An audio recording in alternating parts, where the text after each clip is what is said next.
Shalom, bonsoir à tous ceux qui suivent Midrashet Yehuda Manitou. On a le plaisir de retrouver le Rav Eitan Fizon et on continue à parler de Gemara, mais pas des simples Gemara. On est dans Sanhedrin, le Perek Relek qui nous parle donc du déroulement, comment va se passer la Géoula. Donc on continue cette série de cours avec le Rav Eitan Fizon. Bechavod.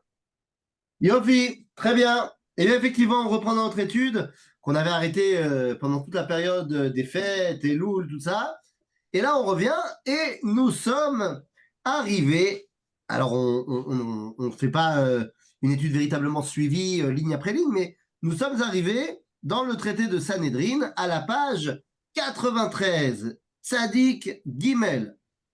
Et là, on va nous parler de quelle est la dynastie messianique. Quelle est la dynastie messianique? Alors, allons-y. On y va.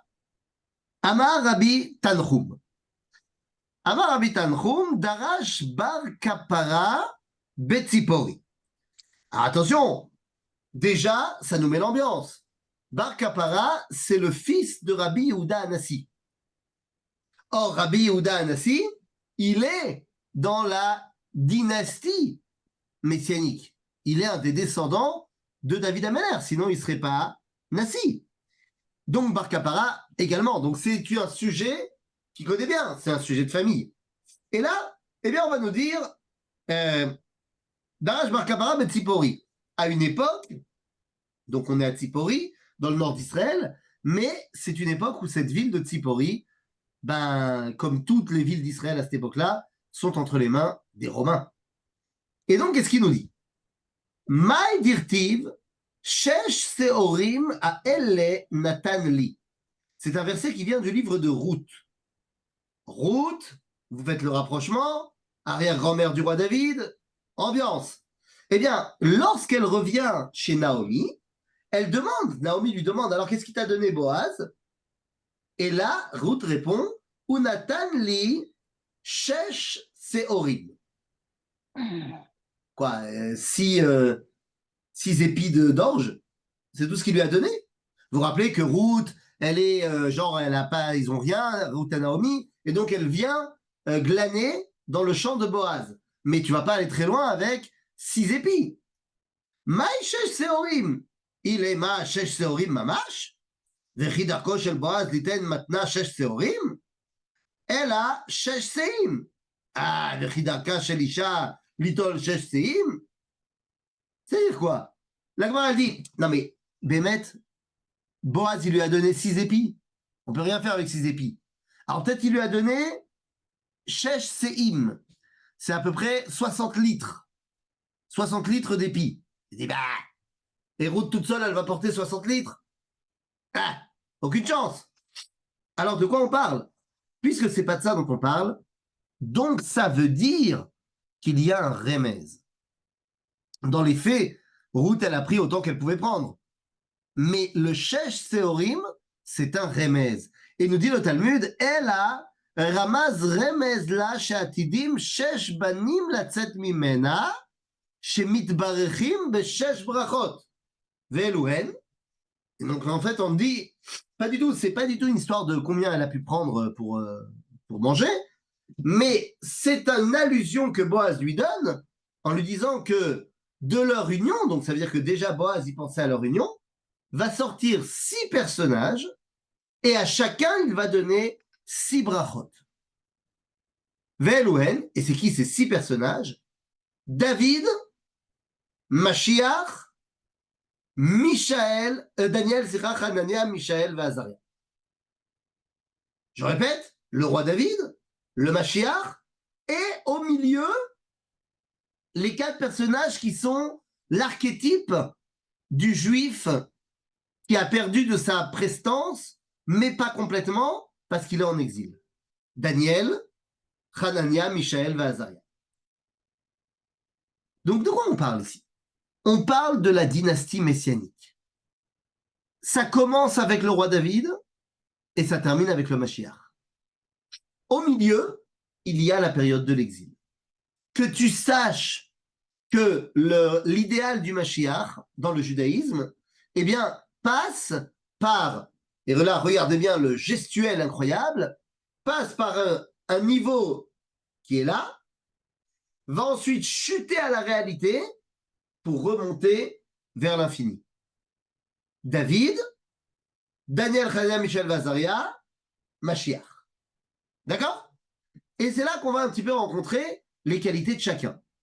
Qu'est-ce qu'on a besoin comme qualité pour être le point de départ de l'idéal messianique? Quelle qualité on a besoin pour l'idéal? Et quelle qualité on a besoin en chemin? Eh bien, on y va. David, alors attention, entre parenthèses, on parle à chaque fois du nombre 6. 6, c'est Kimat Sheva. C'est-à-dire, le 7, c'est la globalité de la nature, c'est la globalité de ce monde. Donc nous, on parle du 6, c'est-à-dire ce qui est pratiquement en chemin pour, effectivement, le Mashiach et celui qui doit terminer le 7e jour. Alors allons-y. David. On commence donc avec le roi David. David d'Irtiv. D'où on sait que David, il a reçu 6 bénédictions.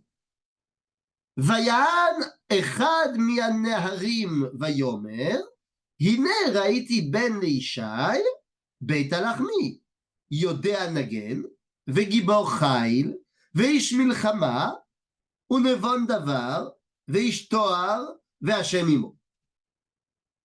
C'est le verset qu'on cite dans le livre de Samuel, à Aleph, au chapitre 16, et au verset 18.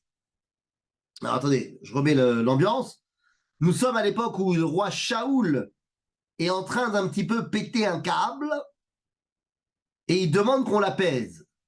Et donc, c'est Doeg à Edomi qui va venir pour lui dire « j'ai trouvé quelqu'un », en l'occurrence, David. Et il lui dit « voilà, j'ai trouvé quelqu'un qui a 6 qualités ». Donc, c'est Ben le Ishai, donc il est fils de Ishai.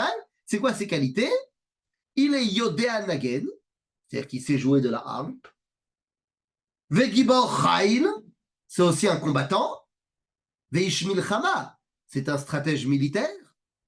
Unevon Davar, c'est un mec qui a la tête sur les épaules. Veish Toar, c'est un beau gosse.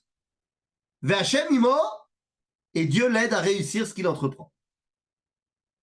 Bon, écoutez les amis, moi j'ai envie de te dire, je signe.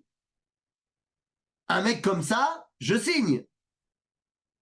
Les 6 qualités qui sont présentées par la Gemara, franchement, j'ai pas mieux pour un Mashiach.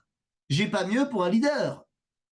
Ça commence par quelque chose qui a l'air un petit peu extérieur. Yodea Nagen. En vrai, je vais vous dire la vérité très sincèrement. Je connais cette Gemara depuis quelques temps déjà. Et je vous avoue que j'aime beaucoup, j'aime la belle musique, j'aime chanter, mais il y a un grand regret de ma vie. Alors vous allez me dire, la vie n'est pas finie et tu peux te prendre en main et apprendre, certes, mais j'ai un petit regret que je ne sais pas jouer d'un instrument de musique. Bon, je joue de la flûte extrêmement vite fait, hein, la flûte à bec de la 6e, mais je ne suis pas un grand musicien. Et je vous avoue que je ne comprenais pas à quel point c'était important. Eh bien, après la chute de notre héros, le Rav Goldberg, qui était un flûtiste émérite, maintenant je commence à comprendre. Peut-être que pour être un combattant, un héros d'Israël, un guerrier extraordinaire, on a besoin d'avoir l'âme apaisée de celui qui joue de la musique. Et peut-être que c'est pas pour rien que notre plus grand roi, notre plus grand combattant, David, était aussi notre plus grand musicien. Donc Yodea Nagen, fort, stratège, intelligent, beau gosse, et Dieu l'aide. Franchement, j'ai rien à redire. Le problème, c'est quoi? C'est que Doeg à Edomi, qui a dit tout ça à Shaoul, c'est pas pour faire une bonne publicité à David.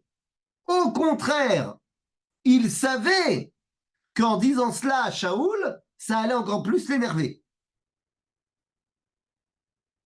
Et c'est de là que la jalousie de Shaoul va commencer auprès de David. Mais attendez 2 secondes. La Gemara va continuer, va me dire quelque chose qui est très très bizarre. La Gemara m'explique que Yodéa Nagen, c'est pas comme ce que moi je vous ai dit. Moi je vous ai dit Yodéa Nagen, c'est un mec qui sait jouer de la musique. Non, la Gemara me dit Yodéa Nagen chez Yodéa Lishol. Il s'est posé des questions quand il est en cours. Gibor Chail, c'est quoi qu'il est vaillant? Yodéa Leashiv. Il sait répondre aux questions. Mazé Ishmil Chama, que c'est un stratège militaire, chez Odea Lissa Veliten Bemilchamta Shel Torah. Il sait faire des bonnes machlokot au Beth Midrash. Venevon Davar, chez Mevin Davar Mitor Davar, c'est-à-dire qu'il sait comprendre les sugiot. Ishtoar, chez Mar'e Panim Ba'alacha, c'est-à-dire qu'il est capable de faire des chidushim. Ve'Hashem imo, chez Alacha kemoto bechol makom. C'est-à-dire quoi que Hachem imo, c'est que la Alacha, elle est tranchée comme son avis. Maintenant, regardez ce que la Gemara vient de faire. La Gemara m'a pris 6 brachot qui sont des brachot purement de Olam Hazé. Parce que le Mashiach, j'ai besoin qu'il soit un mec qui maîtrise Olam Hazé. Donc les brachot, c'est quoi? Ben, c'est un mec, alors la musique, c'est une chose, mais qui sait faire la guerre, qui est vaillant, qui est intelligent, qui est beau gosse et qui réussit. C'est des trucs qui sont très concrets. La Gemara, qui vit à une époque d'exil, va m'expliquer que toutes ces brachot-là ont également une signification lorsqu'on n'est pas en temps de Géoula. Et donc, on va me traduire toutes ces dimensions qui sont des dimensions du Olam Hazé, Be'olam HaTorah. Et donc, on va me dire, non, le premier truc, c'est qu'il sait poser des questions, qu'il sait y répondre, qu'il sait faire des bonnes machlokot au Beth Midrash, qu'il comprend bien les sujets abordés, qu'il est capable d'amener des nouveautés dans la halakha, et que la halakha est tranchée comme lui. Pourquoi est-ce qu'on a besoin de mettre en parallèle ces 2 dimensions? Eh bien, les amis, évidemment, vous le savez, c'est pas quelque chose de nouveau. Olam HaTorah, le monde de l'étude pour essayer de comprendre la volonté divine, eh bien, pendant 2000 ans, s'est enfermé au Beth Midrash. Qu'est-ce que ça veut dire qu'il s'est enfermé au Beth Midrash? Ben, en fait, on n'avait pas vraiment où l'exprimer. Alors oui, il y avait des halachot du quotidien, mais on ne pouvait pas véritablement exprimer notre dimension collective. Cette Torah collective ne pouvait pas s'exprimer. Alors qu'est-ce qu'on fait? Eh bien, à ce moment-là, on va réduire la Torah au Arba Amot chez la Halacha, chez la Beth Midrash. On va réduire la Torah à une dimension un petit peu théorique et un petit peu beaucoup spirituelle. Et où est la Torah de la vie du quotidien? Où est la Torah du peuple? Où est la Torah de la nation? Ben, elle n'était plus là pendant 2000 ans. Et résultat des courses, eh bien, le judaïsme, pendant 2000 ans, si tu devais représenter un juif, ben, tu aurais dessiné Rabbi Jacob. Et c'est très intéressant. Quand on parle du roi David, comment on se le représente? Il n'y a pas plus rabbin que celui qui écrit les Télim. Seulement, est-ce que tu représentes le roi David lorsqu'il a 70 ans, que c'est un vieil homme dans son lit qui n'arrive pas à se lever? Ou alors, tu représentes David en mode David et Goliath? Et ça, c'est ce que va nous expliquer toute cette dualité entre la façon dont la Gemara a présenté les qualités de David comme étant un véritable dirigeant de ce monde face à l'explication religieuse de ce qu'est David, eh bien, cette dualité-là, c'est exactement ce que nous enseigne le Rav Kook dans le livre Oroth à Milchama. Là-bas, il nous dit, lorsque nous, c'est dans le deuxième chapitre du Oroth à Milchama, il dit, lorsque nous regardons les gens qui sont marqués dans la Bible, les héros du Tanakh, tous ces gens-là faisaient la guerre. והם הגדולים שאנחנו מתייחסים אליהם בידידות וגדולת קודש. Non seulement ils faisaient la guerre, mais on les considère comme étant les plus grands kdoshim qu'on ait jamais eu. Abraham a fait la guerre, Moshe a fait la guerre, David a fait la guerre, Gidon faisait la guerre, enfin, tous. Et il nous dit, il faut comprendre que c'est l'âme qui est au centre de tout. Hazik anishmati wa yesod. Pourquoi? Eh bien parce que lorsqu'on est en exil, on n'a pas besoin d'avoir des grandes neshamot. Quand on est en exil, on a besoin d'avoir des neshamot d'exil. C'est-à-dire, neshama qui est capable de rester au Beth Midrash et d'étudier la Torah. Mais lorsqu'on est en Géoula, on a besoin d'une neshama énorme qui est capable d'être Talmid Chacham au Beth Midrash et capable de faire la guerre. Et capable d'être les 6 brachot de David concrètement Baolam Hazeh et capable d'être toutes les brachot qu'on a dit au niveau de la Torah. Et ce n'est pas anodin de terminer les brachot de David par Ve'Hashem imo she'alacha kemoto. Qu'est-ce que ça veut dire que la halacha, elle est comme ton avis? Qu'est-ce que ça veut dire cette histoire? Vous avez 2 rabbins extraordinaires et l'un dit comme ça, l'autre dit comme ça, et la halacha, elle est comme lui. Est-ce que ça veut dire que l'autre, il dit des bêtises? Pas du tout. Lorsque vous avez la marloquette Bet Hillel, Bet Shammai, est-ce que ça veut dire que parce que la halacha, elle est comme Bet Hillel, alors Bet Shammai, ils disent des bêtises? Non. Est-ce que la marloquette Rabbi Eliezer, Rabbi Yoshua, lorsque finalement, vous connaissez l'histoire, ils sont en marloquette, et Rabbi Eliezer invite plein de miracles pour prouver ses dires, jusqu'au moment où il invite une bat-colle, une voix du ciel. Et pourtant, la halacha, elle n'est pas comme lui. Comment est-ce possible? Eh bien, lorsque la halacha, elle est comme ton avis, ça veut dire que ton avis, pour exprimer la volonté du Créateur, elle est en accord avec le moment et l'endroit où tu te trouves. Lorsque la halacha, elle n'est pas comme ton avis, c'est que ton avis n'est pas propice pour dévoiler Dieu maintenant. Ça ne veut pas dire qu'il ne le sera pas. Ça ne veut pas dire qu'il ne l'a pas été. Mais il n'est pas propice maintenant.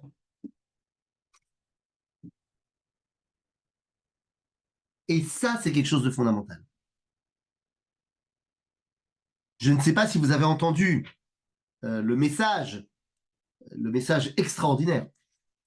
Extraordinaire. Enfin, c'est ce que je pense. Du Rav Tamir Granot. Je ne sais pas si vous connaissez le Rav Tamir Granot, je vous invite encore et encore à prendre conscience. Le Rav Tamir Granot, le Rosh Yeshiva de Orot Shaul à Tel Aviv, qui a perdu son fils au tout début de la guerre et qui a fait un message incroyable pour les Bnei Yeshivot Harediot, leur disant vous pouvez plus vous cacher. Vous pouvez plus, c'est plus possible. Venez à l'armée, enfin, et il a donné toutes les.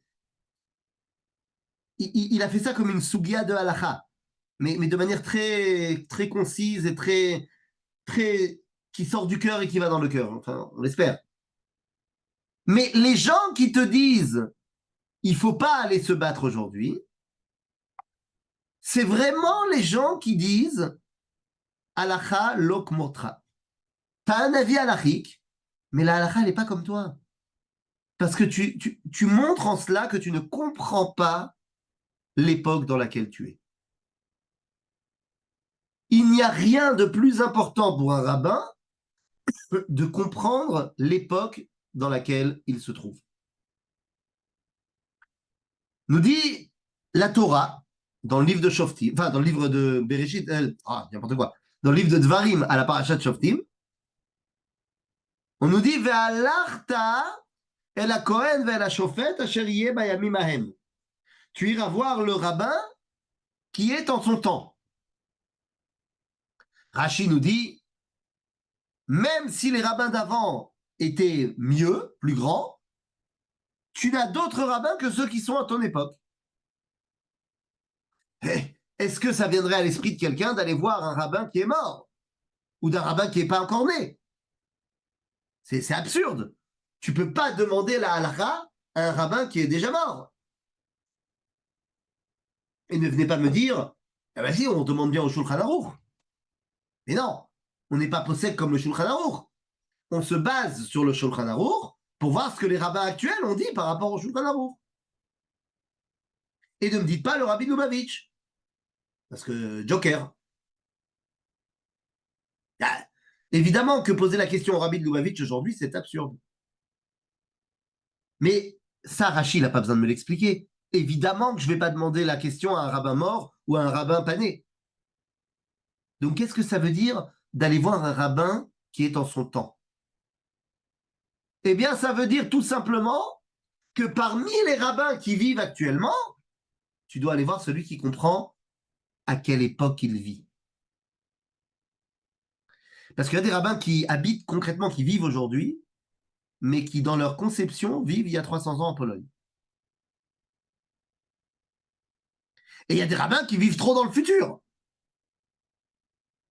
Je vais donner un exemple très, très poignant de est-ce que j'analyse bien mon époque? Il y a la même question qui a été posée à 2 ans d'écart et les rabbins ont donné 2 réponses différentes. En 1941, fin de l'année 41, est posée la question dans le ghetto de Varsovie, quand les Juifs, enfin pas fin, c'est pas vrai, je dis pas pourquoi, au milieu de l'année 41, lorsque les Juifs sont fermés dans le ghetto de Varsovie. La question est posée, donc ils sont déportés dans de nouveaux endroits, ils n'habitaient pas là-bas. Est-ce qu'on doit mettre une mezouza dans la nouvelle maison du ghetto? C'est la même question qui est posée en 41 et en 43. En 41, les rabbins disent oui, en 43, ils disent non. Pourquoi? Parce qu'en 41, ils pensent que, on ne sait jamais, on va certainement rester là, on ne sait pas combien de temps on va rester là. Oui, mais en 43, ils comprennent que la vie, elle est tellement éphémère dans le ghetto que tu ne mets pas de mezouza. Alors, c'est dramatique, mais vous comprenez comment est-ce que bien analyser son environnement, son temps, fait que la halakha, elle n'est pas la même dans un temps et dans un autre. Donc, quand on te dit Ve'Hashem imo ve'halakha kemoto, que la loi, elle est comme lui, ça veut dire qu'il comprend l'époque dans laquelle il vit. C'est la qualité la plus essentielle qu'on doit demander à un rabbin aujourd'hui. De comprendre l'époque dans laquelle il vit. Tom, il a fait merde, mais là on parle de rabbin. Moi je te parle de roi. Nachon. Parce que lorsque tu es le roi d'Israël, lorsque tu retrouves une dimension politique, eh bien il faut que cette politique puisse exprimer la volonté divine. Et donc, je ne sais pas si le roi, il va devenir rabbin, mais il faut que le roi, il s'entoure de rabbins chez qui la halakha, elle est comme eux. Pour que la politique, c'est-à-dire l'expression de la souveraineté nationale, puisse aller de pair avec la volonté de dévoiler Dieu dans le monde. Et c'est pour ça que les 6 qualités de David, on les a traduites également en qualité du Beth Midrash. D'accord? Donc ça, c'était David. Cool. Et c'est ce que termine le Rav Kook en disant En Galout, on avait besoin que d'une Neshama de Galout, Ktana, et aujourd'hui, on a besoin d'une Neshama Gdola, Gdola, Gdola. Pourquoi? Parce qu'il faut être et capable de faire la guerre, et capable d'être Gadol Batora. Et je le redis, et je le redirai jamais assez. Mais bon, en même temps, j'ai pas un grand mérite, puisque là, je parle à un public de convaincus. Mais vous devez comprendre que une Torah, hop, voilà, excusez-moi, autant pour moi. Vous devez comprendre un truc qui est très simple. Une Torah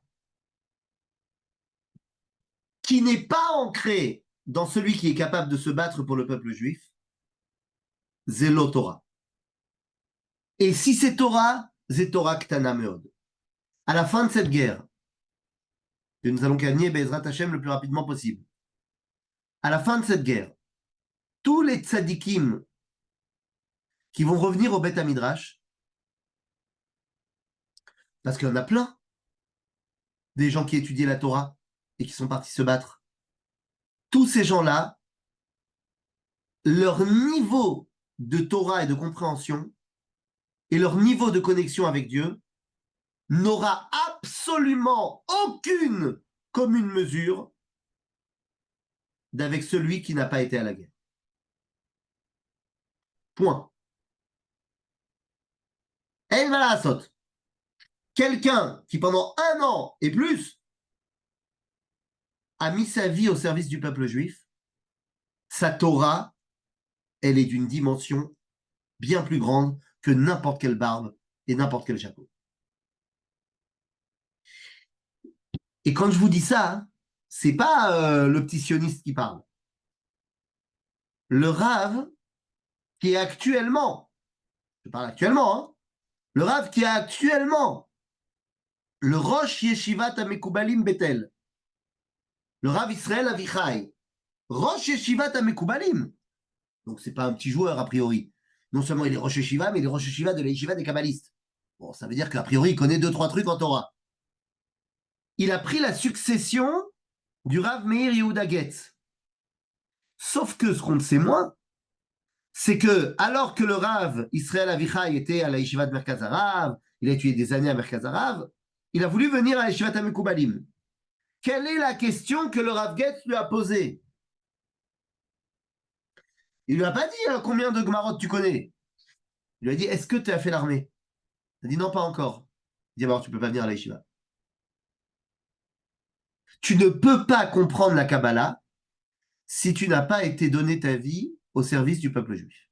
Donc tu vas faire ton service et après tu reviens à la Yeshiva. Et c'est ce qu'il a fait. C'est-à-dire, il faut comprendre de quoi on parle. Et c'est la raison pour laquelle David, il nous est présenté d'abord avec ses qualités de dirigeant, et ensuite on les traduit, ces qualités-là, en qualité de Torah. Donc ça, c'était David. Ça lève? Yofi. Après David, il y a le Mashiach. Donc on a dit, il y a 6 épis que Ruth reçoit, c'est 6 enfants, David, et le deuxième, Mashiach. Et oui, je me mouche en direct. Mashiach, dirtiv, vechana alav ruach Hashem, ruach chochma, ubina, ruach etza, ruach gvura, ruach da'at, veirat Hashem. Donc, quelles sont les qualités du Mashiach? Cette fois, on n'apporte pas un verset de Shmuel, on apporte un verset de Ishayahu. Et on nous dit que le Mashiach, il est Ruach Hashem, Ruach Chochma, Ruach Gevura, Ruach Bina, Ruach Etza, Gvura, Da'at, Veirat Hashem. Alors là, les amis, je comprends plus rien. Mais si, en fait, tu as très bien compris. C'est quoi?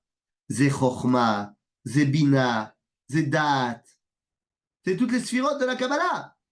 On demande quoi au Mashiach? Au Mashiach, on lui demande un truc très simple.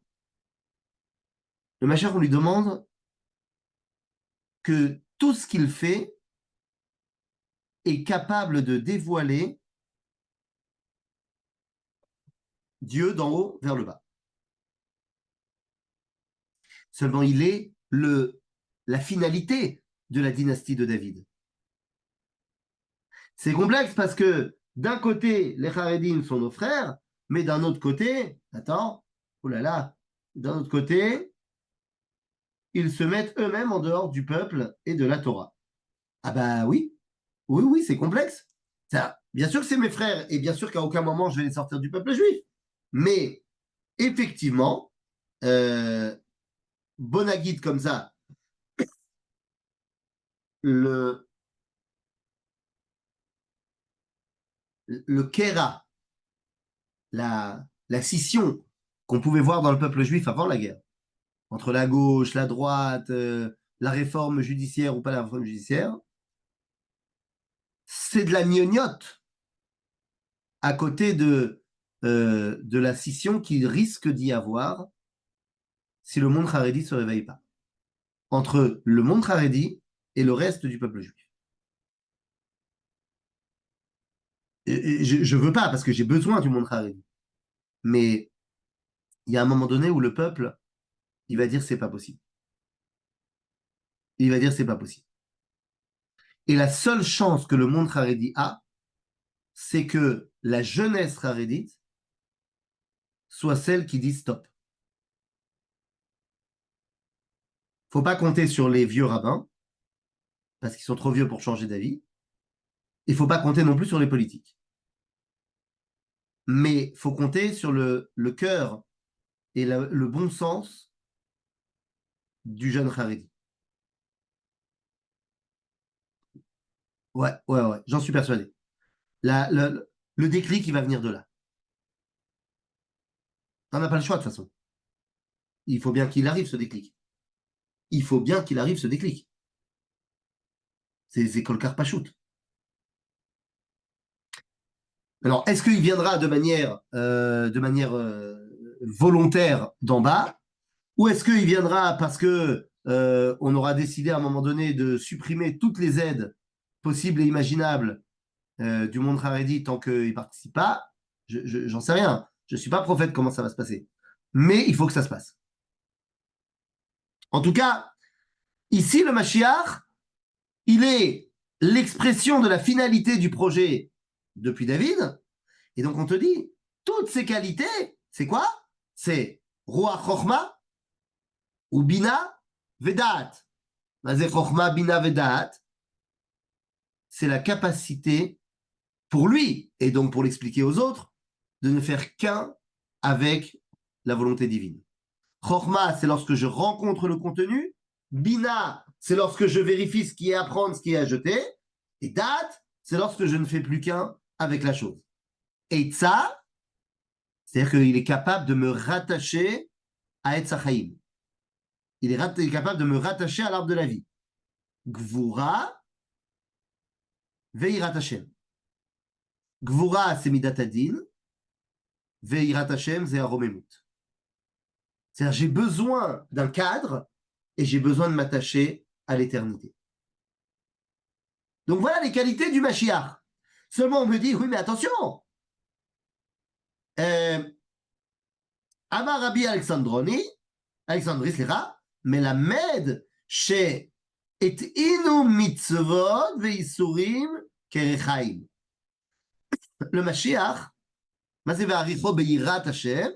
le Mashiach, il est plein de Isurim. Plein de Torah, mais plein de Isurim aussi. Pourquoi plein de Isurim? Parce que le Mashiach, vous croyez qu'il ne va pas avoir d'opposants?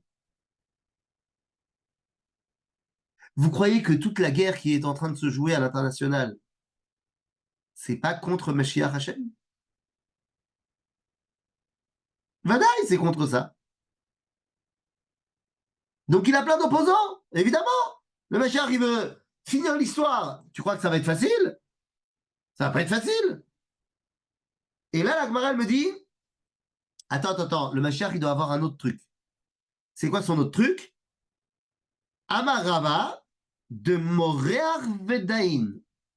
C'est-à-dire, le Mashiach, il doit sentir et juger. C'est quoi sentir et juger? C'est-à-dire qu'il doit être capable de te sentir et de savoir si tu es coupable ou pas au Beddin. Mais le Mashiach, c'est pas un rabbin. C'est pas un rabbin. C'est pas lui qui siège au Beddin. Ah, il peut, mais c'est pas son rôle. Le Mashiach, c'est un roi. Nahon.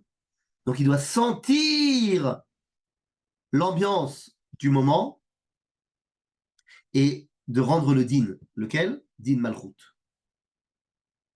De mettre en avant la souveraineté du peuple juif. Le Mashiach, il doit être capable de dire ouais, c'est le moment de mettre la souveraineté sur la Judée-Samarie. C'est le moment. Yalla. C'était pas le moment, maintenant c'est le moment. Là, c'est beau.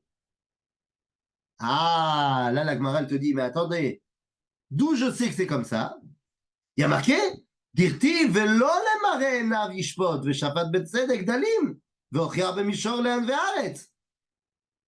J'ai appris du verset de Ishayahu que le Mashiach, il ne juge pas comme un rabbin, il doit juger. Et d'où je vais apprendre tout ça? Eh bien, on me ramène ce que les Chachamim ont fait avec Bar Korva. De Bar Korva à Melech, il a régné pendant 2 ans et demi et finalement, les rabbins se sont détournés de lui. C'est pour.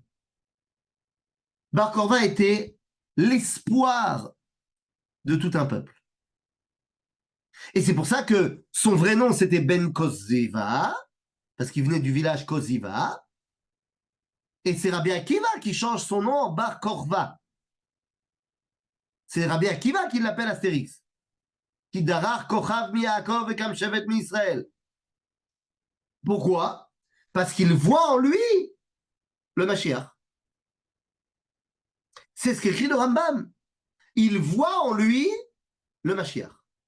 Mais quoi, Bar Korva, il n'a pas fait de miracle. Il me dit le Rambam, ben non, parce qu'on ne demande pas au Mashiach de faire des miracles. On demande au prophète qui prétend être prophète de prouver sa prophétie par des miracles, mais pas le Mashiach. Le Mashiach, on attend de lui quoi? Qu'il impose la souveraineté du peuple juif. S'il l'a fait, c'est bon, c'est réglé. Et quand est-ce que finalement on a bien compris que c'était pas le Mashiach? D'accord qu'il n'a pas réussi. C'est-à-dire que finalement, Bar Korva, il est tombé. Il n'a pas réussi à nous sauver des Romains. Donc finalement, c'était pas lui. Mais le Rambam, il amène l'histoire de Bar Korva dans la Halacha, dans les Ilchot Melachim ou Milchemotem, pour nous dire que lorsque tu vas rechercher un Mashiach, sache que tu ne recherches pas Harry Potter avec des péotes. Tu cherches un mec comme Bar Korva, qui va réussir. Mais les qualités que tu cherches chez lui sont les qualités d'un chef militaire. Sont les qualités de David. Et pour qu'il devienne Mashiach Vadaï, il faut qu'il ait les qualités qu'on vient de dire maintenant.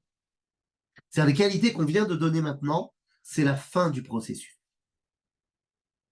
Le début du processus, un chef, un dirigeant politique, fin du processus, toujours dirigeant politique, mais qui dévoile Akadosh Baruch Hu dans le monde. Voilà, c'est tout le programme. C'est pas compliqué en fait. Et puis après, la Torah nous dit, oui, bon, d'accord, mais 2 secondes. Et Daniel, Hanania, Michaël, Vazaria, c'est quoi les 4 autres fils de Ruth? Ah, attention. Ça, ce sont les dirigeants juifs Bagalout. Quelle doit être la qualité du chef de communauté? Alors, il y en a plusieurs. On a dit il y a 6 brachot à chaque fois. C'est quoi la qualité du chef de communauté? Asher en baem kol mum. je vais dire quelque chose qui va en énerver plus d'un. Regardez, vous savez qu'en Israël, et pas qu'en Israël d'ailleurs, et il y a certains qui peuvent peut-être le ressentir aussi ici, il y a des gens qui pensent que les Ashkénazim ont, ont un petit peu poussé le bouchon et se comportent depuis quelques années, déjà depuis une centaine d'années, avec un ton un petit peu supérieur par rapport aux Sfaradim. Ce qu'on appelle en hébreu le démon Hadati, Hashed Hadati. Genre, les Ashkenazim, c'est eux qui ont créé l'État, c'est eux qui contrôlent, et les Sfaradim, on les a amenés à Dimona pour construire des routes. Bon, il y a beaucoup de vrai dans tout ça. Mais j'aimerais qu'on se rappelle une chose. Les premiers qui ont fait preuve de suffisance et de comment dire en français, de hitnasout, oui, bah voilà, de je me la pète par rapport aux autres, ça s'est passé en France et c'était les Sfaradim. Car je vous rappelle quand même que lorsque, après la Révolution française, on a voulu donner la citoyenneté aux Juifs de France, je te parle même avant Napoléon, à l'Assemblée générale constituante, on a débattu. Est-ce qu'on donne la citoyenneté aux Juifs de France? Et là-bas, toutes les grosses insultes antisémites ont été données à l'Assemblée générale. Ils ont dit, mais les Juifs, ils sont sales, les Juifs, ils sont pas, on peut pas leur faire confiance, et les Juifs, ils sont prêteurs sur gage, ils sont prêteurs à ribit, et tout. Tout ce qui est les gros nez, tout ça, machin. Et ben, les Juifs ont amené deux personnes pour faire entendre leur voix à l'Assemblée.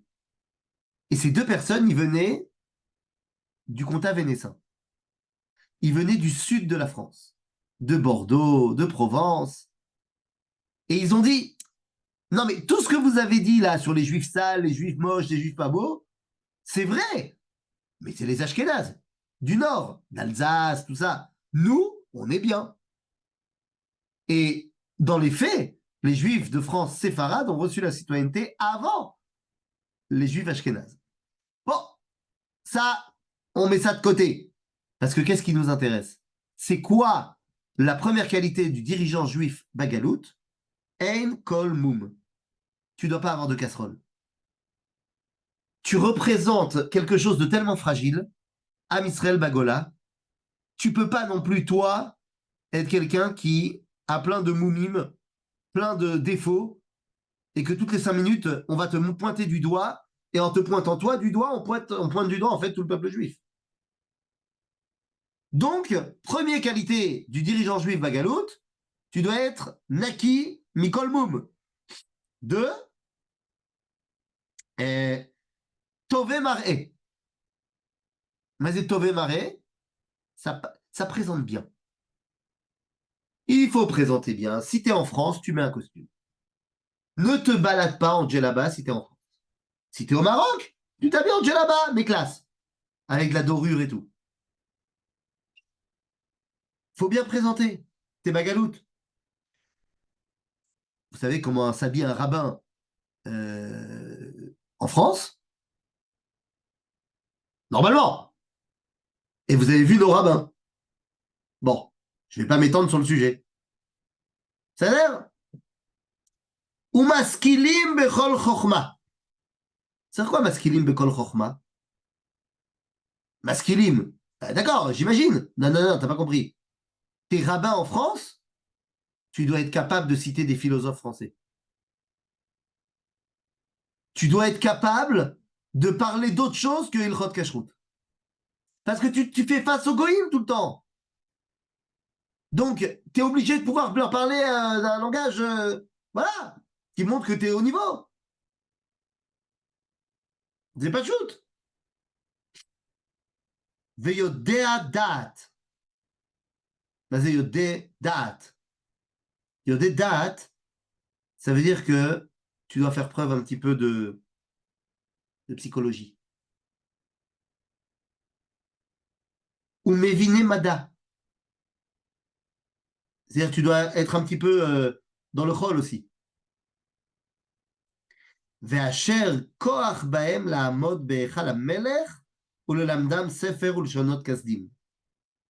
et tu dois être capable de faire face au roi des nations, tu dois être capable d'être reçu à l'Élysée et de leur dire, Monsieur le Président, tel que l'avait dit Napoléon, tel que l'avait dit le cardinal de Richelieu, tu dois être capable de te présenter devant les chefs de nation et leur montrer que tu connais leur histoire, tu connais leur monde, et c'est de cela que tu vas être capable de protéger ton peuple. Voilà les 6 qualités du dirigeant juif Bagamut. Mais c'est des très bonnes qualités en fait. Il n'y a aucune raison de les abandonner quand on revient en Eretz Israël. Nachon. Et c'est exactement ce qu'on s'appelle dans le langage de la Kabbalah, Likut Nitzotzot Akedusha. Ces 6 qualités de Daniel, Hanania, Mishaël et Azaria, eh bien, doivent faire la jonction entre les qualités de David et les qualités du Mashiach. Voilà ce qu'on a besoin. Alors, je résume. Le point de départ, quelles sont les qualités du point de départ? C'est très simple. Les qualités du point de départ, David, c'est d'abord, tu dois être quelqu'un qui sait parler à l'âme. Yodéa Nagen, qui sait jouer de la musique. Tu dois être vaillant. Tu dois être un stratège militaire. Tu dois comprendre le monde. Tu dois être beau gosse. Et tu dois réussir. Tu dois comprendre le monde dans lequel tu vis pour réussir. Ça, c'est à l'origine. Quand tu vas partir en exil, ça va se traduire par quoi? Ça va se traduire par être quelqu'un qui est irréprochable, qui présente bien, qui est capable de converser au-delà du judaïsme, qui est capable de faire preuve de psychologie, qui est capable de parler de Chol, et qui est capable de se présenter devant les goïms sans avoir honte de quoi que ce soit, et en sachant, je ne sais pas pourquoi ça s'est mis là, ça. C'est pas moi qui ai mis ça. D'accord. Qu'est-ce qui se passe? C'est moi qui ai fait ça? Je sais pas, attends, qu'est-ce qu'il fait là? C'est pas moi. Non, C'est mais pas moi. pourquoi les gens ils font des choses pas bien? C'est pas moi, j'ai rien fait. Bekitso. Et enfin, se présenter devant les goïms sans broncher et en étant capable de parler d'égal à égal. Agave, vous savez que il y a, je sais pas, il y a 1200 ans, et il y a eu un conflit à l'époque où les, non, un peu plus que 1200, 1300 ans, il y a eu un conflit entre Boustenaï et un autre juif pour savoir qui était Rosh Hagolah. Lorsque les premiers musulmans sont arrivés, ils ont conquis le monde, eh bien, la majorité des juifs étaient à Babylone, et le Rosh Hagolah, c'était Boustenaï, Rabbi Boustenaï. Et il y a un homme qui est venu et qui a prétendu être lui, Rosh Hagolah. Ils sont passés tous les deux devant le 4e calife, le calife Ali ibn Talab, et il dit, ok, alors vous allez tous les deux me dire pourquoi c'est vous le Rosh Hagolah, on verra qui c'est qui a raison. Et au moment où ils étaient tous les deux devant le sultan, il y a une mouche, qui est venue sur le nez de Boustenaï. Et il n'a pas bronché. Et quand le sultan lui a dit, mais pourquoi tu n'as pas enlevé la mouche? Il a dit, parce que moi, on m'a appris depuis la plus tendre enfance que quand on est devant le roi, on ne bouge pas. Il a dit, ça montre que tu as été éduqué dans un palais, que tu as été éduqué à la malchoute. Je sais que c'est toi le Rosh Hagolah. Allez, dégage l'autre. Ça peut être capable d'être une Amouchidra. Et tout ça va nous permettre, à la fin du processus, d'arriver au Mashiach, qui a pour qualité d'être celui qui fait descendre la royauté divine jusqu'à notre monde. Voilà le programme, les amis, de la dynastie messianique. Mais la plus grande qualité pour prétendre Et réussir à être le Mashiach, eh bien, c'est d'être capable de dire merci, de chanter, de dire la Shira. Parce qu'il y a quelqu'un qui était pressenti pour le poste, mais qui n'a pas chiraté. Et résultat des courses, on attend toujours le Mashiach. Qu'est-ce que c'est que cette histoire? Eh bien, c'est ce que nous verrons la semaine prochaine. Razak ou Balzac, si vous avez des questions, c'est maintenant.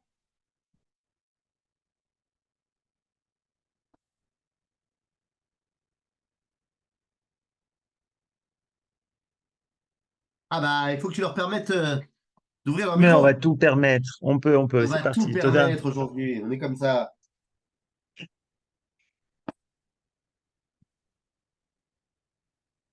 Répondu aux questions sur le chat Il y en avait qu'une, qu'il y a non? eu tout à l'heure? Ouais, ouais. Ouais, il y en avait eu une. Ouais. Ah, en Israël Ok, aussi, les rabbins super. doivent être instruits dans les matières profanes. Oui, ce que j'ai dit. Toutes les qualités qu'on avait en Roule, il faut les prendre avec nous quand on est en Israël. Effectivement, quand je vois des rabbins en Israël qui sont incapables de parler quand on leur parle d'autre chose que de Gemara, c'est honteux. On parle du Mashiach ben David, mais le Mashiach ben Yosef, où il est là-dedans? C'est David. C'est pas Ben David. David, il est ma chère Ben Yosef.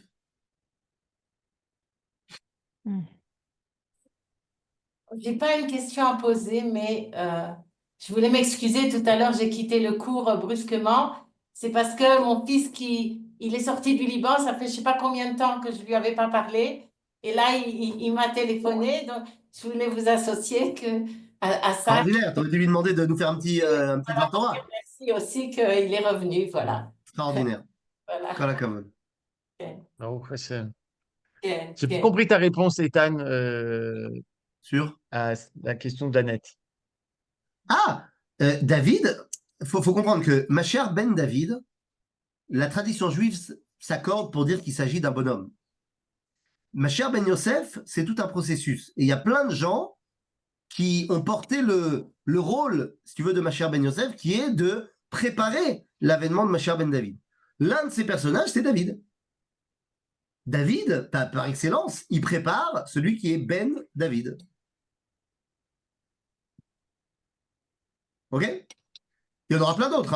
Hein. Yitzhak Avinu, par exemple, il était ma chère Ben Yosef aussi. Le Harizal aussi. Bon, la liste est longue. Et pourquoi il Voilà, nous en voilà. faut deux? Pourquoi il en faut deux? Ah, non, enfin, il ne nous en faut pas deux.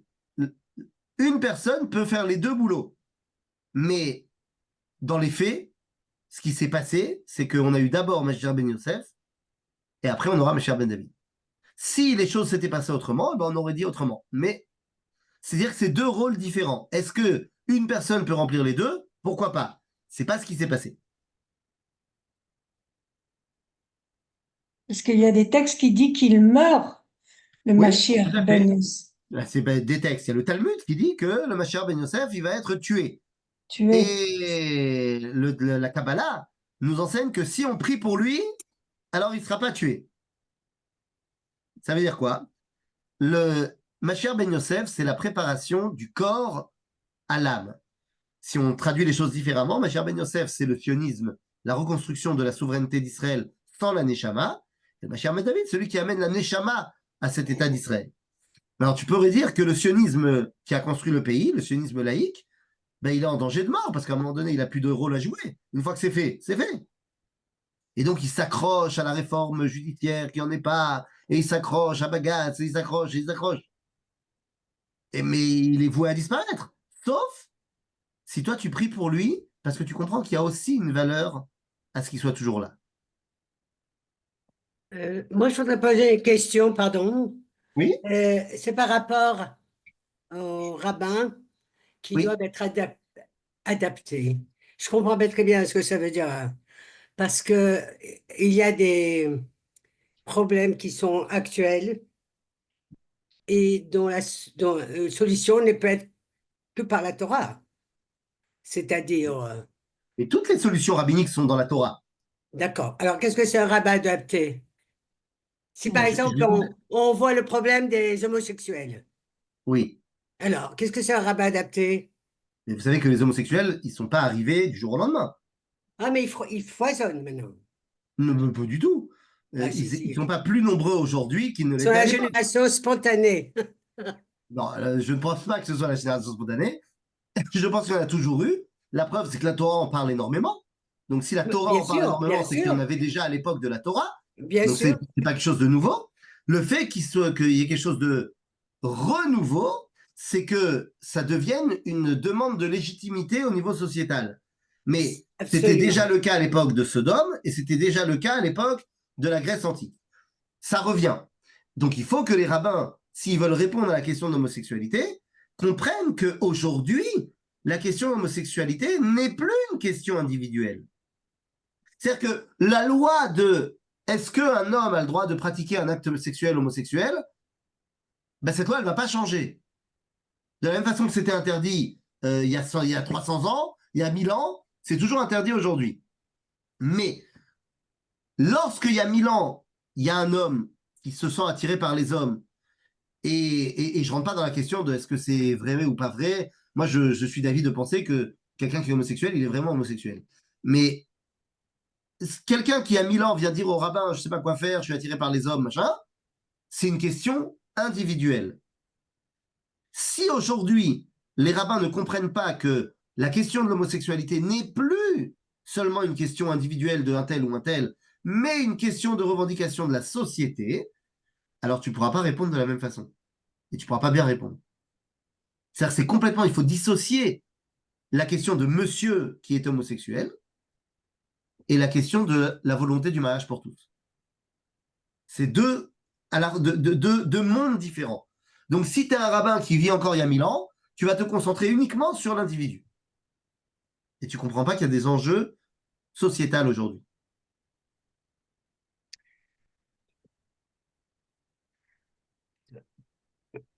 Non, vous n'êtes pas d'accord? Non, parce que un projet sociétal, comme vous dites, il a sa réponse dans la Torah. Mais c'est pas... Oui, bien sûr qu'il a sa réponse à toi, c'est pas la question. Là, je ne suis pas en train de vous dire qu'il faut trouver la solution ailleurs que dans la tradition juive. Je dis simplement que il y a 1000 ans, la question de savoir quelle société le peuple juif veut construire ne se pose pas. Puisqu'il y a 1000 ans, tu vis au bon gré des goïms chez qui tu es. Donc, de savoir quelle société tu vas créer, c'est pas de ton ressort. Donc, toi, tu vas t'occuper uniquement des problèmes de ta communauté. Et s'il y a une personne dans la communauté qui est homosexuelle, eh ben, tu lui parleras en privé. Mais aujourd'hui, tu as la Gay Pride à Jérusalem. Tu peux pas réagir de la même façon que lorsqu'il y avait un membre de ta communauté qui venait te voir. Hmm. Je dis pas que la réponse, elle n'est pas dans la Torah. Je dis que il faut comprendre qu'aujourd'hui, on, on va chercher la réponse dans la Torah, mais ça ne sera pas la même réponse qu'il y a 1000 ans. Et c'est pas pour ça qu'on va permettre l'homosexualité. C'est juste que faut comprendre que la situation est complètement différente.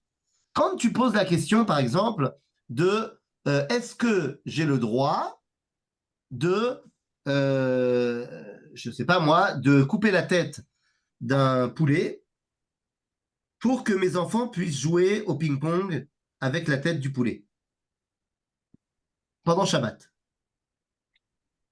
C'est un cas qui est posé dans la Gemara. Parce qu'a priori, on n'a pas le droit de tuer un animal pendant Shabbat.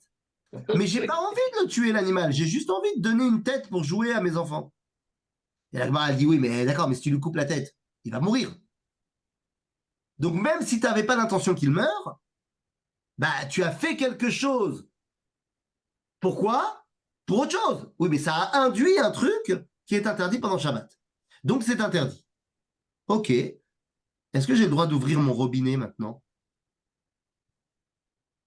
Moi, dans ma maison, Shabbat? Ah, vous allez me dire que oui. Sauf que mon robinet, il est rattaché au compteur d'eau de tout le quartier. Et peut-être que c'est en ouvrant mon robinet à moi que je vais atteindre le niveau d'eau qui a été pompé par les robinets, qui va amener un signal à la pompe générale d'Israël pour ramener de l'eau, et donc ça va faire marcher les pompes. Et je vais, moi, en ouvrant mon robinet, amener au fait qu'il y a tout un truc électrique qui va se mettre en place. Alors, est-ce que j'ai le droit de le faire? Ah, bah oui, mais là, attention, ça va pas être le même questionnement, puisque là, il s'agit de voir comment est-ce qu'on va faire la halakha pour tout le monde. Il y a comment dire, des caméras de rue. J'ai le droit de sortir dans la rue, Shabbat? Je vais me faire filmer par la caméra? Oui, mais c'est un autre débat, puisqu'il s'agit maintenant d'un débat de société publique, de sécurité publique, et ainsi de suite, et ainsi de suite. Donc, comprenez que toutes ces lois-là, on va trouver la réponse dans la Torah, mais on ne va pas du tout réfléchir au problème comme on y a réfléchi quand c'était un petit problème personnel. Je comprends. Voilà. Alors, j'avais également une question. Donc, Oui. autant je suis donc d'accord de choisir le rabbin, on va dire, de son temps, autant ça nous pose un problème. Comment choisir le rabbin si je me mets à choisir celui qui me Ah, bonne convient? question. Bonne question. C'est qui le bon rabbin? C'est ça. Eh bien, Rachid nous a déjà répondu. Rachid nous a dit, puisque dans le même verset là-bas, où je t'ai dit qu'il faut aller chercher le rabbin qui est en son temps, il y a un autre verset juste avant qui dit Tzedek, Tzedek Tirdof. Leman Tiryeh ve'arashta et haaretz.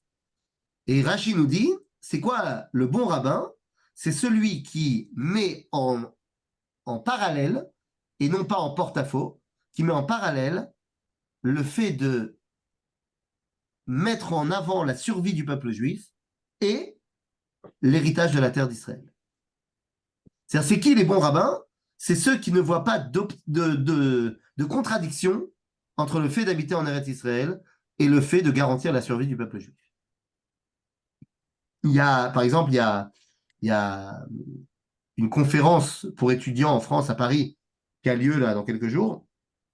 Conférence exceptionnelle entre le Rav Eli Lemel et le Rav Yechia Ben Chetrit sur le thème de faut-il partir en Israël ou fuir la France? Bon, c'est un thème bien connu en France, mais en fait, à mon avis, la question est ni ça ni ça. C'est pas un débat. Il faut partir en Israël. La question est, dans quelles circonstances ai-je le droit de rester en France d'après la Torah? C'est ça la question. Parce que la seule vraie question, c'est pas est-ce qu'il faut partir en Israël, c'est quand tu vas partir en Israël. C'est-à-dire, bon, évidemment, faut étayer les choses, mais donc c'est quoi le rabbin qu'il faut choisir? Celui qui comprend son époque. Et ben, son époque, c'est que le judaïsme aujourd'hui, il est venu en Israël.